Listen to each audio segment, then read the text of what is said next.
ಎಲ್ರಿಗೂ ನಮಸ್ಕಾರ. ವಿಟ್ಸ್ ಕುಕಿಂಗ್ಗೆ ನಿಮಗೆಲ್ಲ ಸ್ವಾಗತ.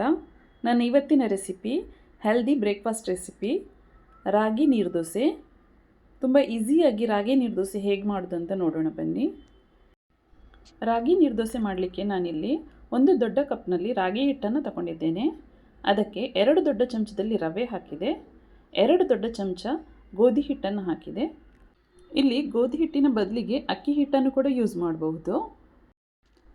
ಈಗ ಇಲ್ಲಿ ಒಂದು ಚಿಕ್ಕ ನೀರುಳ್ಳಿನ ಸಣ್ಣಗೆ ಕಟ್ ಮಾಡಿ ಹಾಕಿದೆ, ಸ್ವಲ್ಪ ಕ್ಯಾಪ್ಸಿಕಮ್, ಹಾಗೆಯೇ ಸ್ವಲ್ಪ ಕ್ಯಾರೆಟ್ನ ಗ್ರೇಟ್ ಮಾಡಿ ಹಾಕಿದ್ದೇನೆ, ಸ್ವಲ್ಪ ಶುಂಠಿನ ಗ್ರೇಟ್ ಮಾಡಿ ಹಾಕಿದೆ, ಹಾಗೆಯೇ ಕರಿಬೇವಿನ ಸೊಪ್ಪನ್ನು ಕಟ್ ಮಾಡಿ ಇಟ್ಕೊಂಡಿದ್ದೇನೆ, ಕೊತ್ತಂಬರಿ ಸೊಪ್ಪು, ಕಾಯಿ ಮೆಣಸು ಎಲ್ಲನ ಇದಕ್ಕೆ ಹಾಕುವ.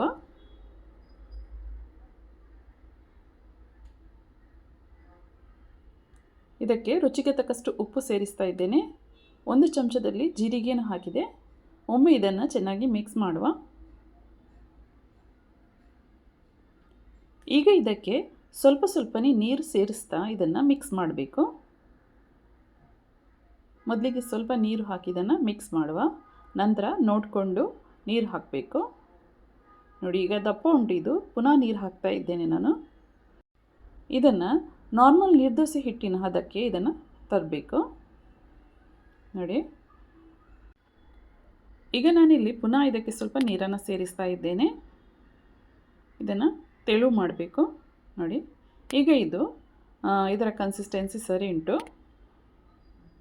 ನಾನಿಲ್ಲಿ ನೀರುದೋಸೆ ತವಾನ ಬಿಸಿ ಆಗಲಿಕ್ಕೆ ಇಟ್ಟಿದ್ದೇನೆ. ಸ್ವಲ್ಪ ಇದಕ್ಕೆ ಎಣ್ಣೆನ ಸ್ಪ್ರೆಡ್ ಮಾಡುವ.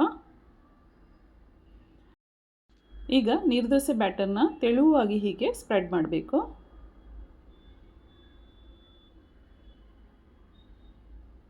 ಈಗ ಇದಕ್ಕೆ ಮುಚ್ಚಳ ಇಟ್ಟು ಇದನ್ನು ಮೀಡಿಯಮ್ ಗ್ಯಾಸ್ ಫ್ಲೇಮಲ್ಲಿ ಇಟ್ಟು ಕಾಯಿಸಬೇಕು. ನೋಡಿ, ಚೆನ್ನಾಗಿ ಕಾಯಬೇಕು. ಕಾಯ್ದಾಗ ತನ್ನಷ್ಟಕ್ಕೆ ಅದು ಸೈಡಿಂದ ಹೀಗೆ ಬಿಟ್ಕೊಳ್ತದೆ. ನೋಡಿ, ಚೆನ್ನಾಗಿ ಇದು ಕಾಯ್ದಿದೆ. ಹೀಗೆ ತೆಗಿಲಿಕ್ಕೆ ಚೆನ್ನಾಗಿ ಬರ್ತದೆ, ಕ್ರಿಸ್ಪಿಯಾಗಿರ್ತದೆ. ನೋಡಿ, ನೀರುದೋಸೆ ಈಸಿಯಾಗಿ ತೆಗಿಲಿಕ್ಕೆ ಬಂತು. ಈಗ ಇದನ್ನು ತೆಂಗಿನಕಾಯಿ ಚಟ್ನಿ ಜೊತೆ ಸರ್ವ್ ಮಾಡುವ. ಇಲ್ಲಾಂದರೆ ಹೀಗೇನೆ ಕೂಡ ಚಾದೊಟ್ಟಿಗೆ ಇದನ್ನು ತಿನ್ನಬಹುದು.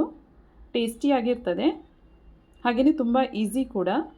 ನೀವು ಟ್ರೈ ಮಾಡಿ. ಇಷ್ಟ ಆದರೆ ನನ್ನ ಚಾನಲ್ನ ಲೈಕ್, ಶೇರ್ ಹಾಗೂ ಸಬ್ಸ್ಕ್ರೈಬ್ ಮಾಡಿ.